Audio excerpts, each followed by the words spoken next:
Hi hello నమస్తే, ఎలా ఉన్నారండి అందరూ? నేనండి మీ బాలరాజు సబ్బవరపు. నేనైతే హైదరాబాద్ నుంచి మా ఇంటికి అయితే వచ్చేసాను.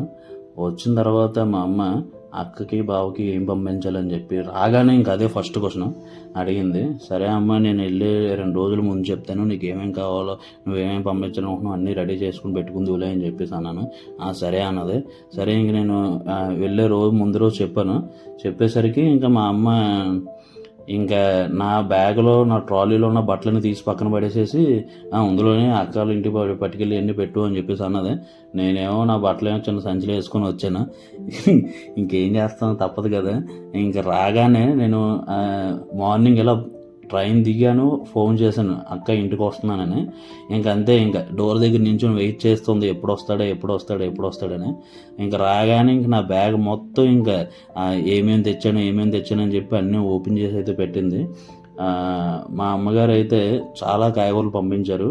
మన పొలంలో అయితే పండుతాయి అనమాట కాయగూరలు. హైదరాబాద్లో కొనుక్కోవచ్చు కదా అని అనుకోవచ్చు మీరు. ఇక్కడ కెమికల్స్ అవి ఎక్కువ వాడుతుంటారని చెప్పి ఎవరైనా వచ్చినప్పుడు కానీ, నేను ఇంటికి నుంచి వచ్చినప్పుడు కానీ ఇట్లా పంపిస్తుంటుంది. నన్ను ఒక డెలివరీ బాయ్, ఇంక నేను మా అక్కకి మా అమ్మకి మధ్యలో నేను ఒక డెలివరీ బాయ్ని. ఏదైనా సరే ఆడపిల్లకి ఆ ఇంటి దగ్గర నుంచి ఏమన్నా వస్తే అదొక ఆనందం వేరు. మా అక్క అయితే వచ్చే ముందు రోజు బూరెలు చేయమంది. మా అమ్మ బూరెలు కూడా చేసి పెట్టింది అనమాట. అలాగే తినడానికి ఏమో స్నాక్స్ జంతువులు చేసింది. అలా ఏం అడిగినా సరే మా అమ్మ ఎప్పుడు కాదనుకుంటూ చేస్తూనే ఉంటుంది. కానీ ఆడపిల్లకి ఏం కావాలండి, అది తప్ప. కాబట్టి ఇలాంటి ఇంకా మంచి ఇంట్రెస్టింగ్ వీడియోస్ చూడాలనుకుంటే నా యొక్క ఛానల్ సబ్స్క్రైబ్ చేయండి. Love you all.